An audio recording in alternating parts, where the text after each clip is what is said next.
Okay, I'm going to show you how to make my wild banana bread recipe. And the reason why I call it wild banana bread is because I get the bananas from my backyard. And they're wild. They just grow wild in my backyard here. And so I get the bananas and I make banana bread. It makes the best banana bread in the world. And I'm going to show you how I do it right now. That's my banana hanger.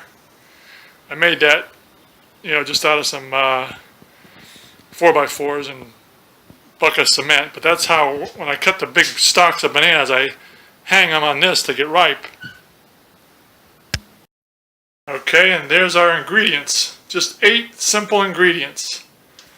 2 eggs, 6 overripe bananas, my wild bananas, the 6 overripe wild bananas, millet flour, a little bit of baking soda, some agave, a little bit of olive oil, and some pumpkin pie spice, and some almonds.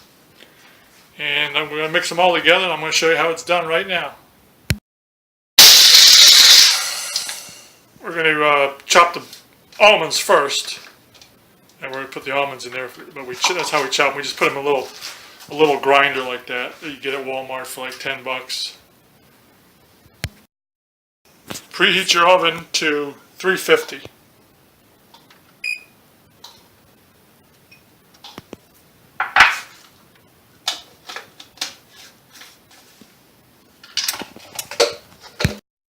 Okay, now that we got our almonds chopped up, just finely, very, very finely chopped up, then now we're going to grease our pan. What I do is I put a little olive oil in there.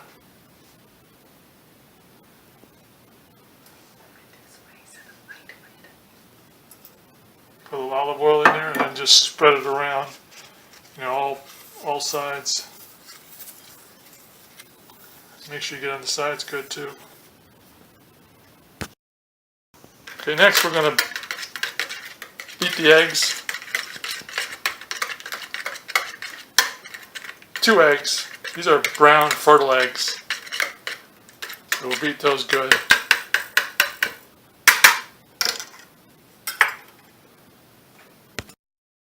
Okay, then we'll add just a tablespoon of olive oil. This is extra virgin olive oil, California olives, extra virgin, organic. Okay. Next comes a tablespoon of agave. This is organic, raw agave. Okay, this is this is a low glycemic, just to add a little touch of sweetener to it. You really don't need it because the bananas are so sweet you really don't need it, but it's only a tablespoon. And so I get that, and then we'll mix this up.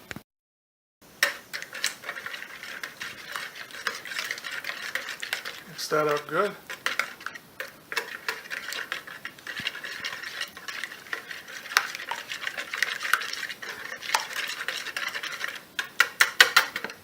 Okay. Okay, then peel the bananas.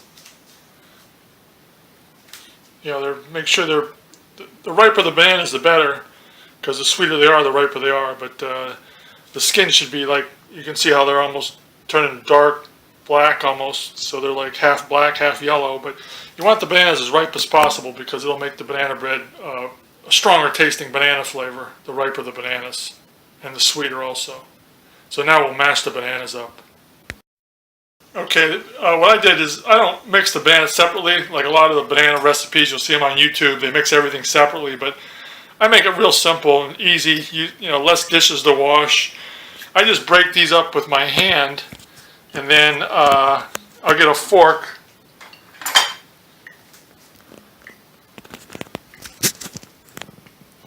And I'll mash them up some more with the fork. Mix it in with the eggs.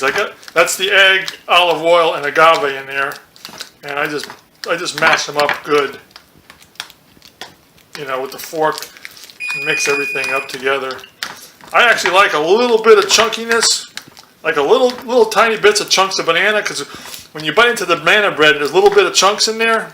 It's like a little burst of flavor you get in the bread when you got like a little chunk of banana in the banana bread. It's like chunky banana bread. So that's why I don't mash it up like real fine. Finer than this. Okay. Okay, you see the consistency now. You see it's not all, you know, super fine mashed up. You see, like it's like lumpy. That's what I'll call it. It's like lumpy. And what happens is these chunks of bananas, when you cook the bread, these little lumps of bananas that you keep in there, it's kind of like a, you know, you'll bite into the banana bread and you'll get like a bite of extra banana flavor, you know, like a burst of banana. So that's why I don't like to stick it in a food processor or blender and, you know, have it super fine mashed. I like to have it like lumpy, you know, mix it up lumpy. Okay, so now we'll add our flour and baking powder. Okay, we've got our almonds. Put our almonds in there. Flour. I'm going to use 1.5 cups. Sometimes I use 2 cups, but for this bread today, I want to use 1.5 cups because the less flour you use, also the more banana flavor there is. Because the flour takes away from the banana bread. Sometimes it's too bready. You know, I like the banana bread like chewy. And if you put less flour, you know, your banana bread will be more chewy and more moist because the flour soaks up the liquid, the moisture. So the less flour you use, the more you know, the more moist your bread's going to be. So I'm going to use 1.5 cups of flour. This is that millet flour. Millet has naturally got like a sweet flavor to it. On top of that, you know, it's gluten free. Even though I don't care about gluten, but anyway, for people out there that gluten bothers them, millet is gluten free, and you know, it's got a naturally sweet taste, not sweet, like a natural sweetness to it. Okay, then we add our 1/2 teaspoon of baking soda, baking powder, I mean, and then we'll just mix it all up real good together. You know, mix it up good. I use a wooden spoon now for this.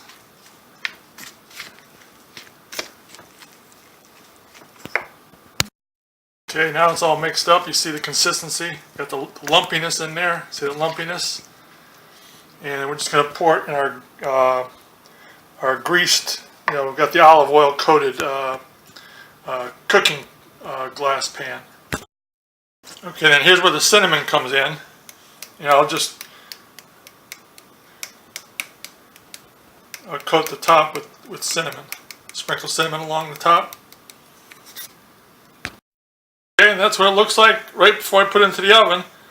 And then, so now we'll put it in the oven and bake it for at 350 for 1 hour.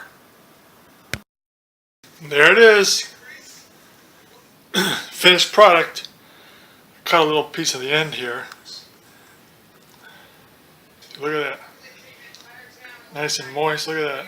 Fluffy. It's fluffy and moist. Let me take a bite. Boy, that's good. Good. Yeah, nice and brown. Cooked perfect. 350 for 1 hour. It's banana-y, sweet. Excellent. There you have it. Wild banana bread. Can't beat it.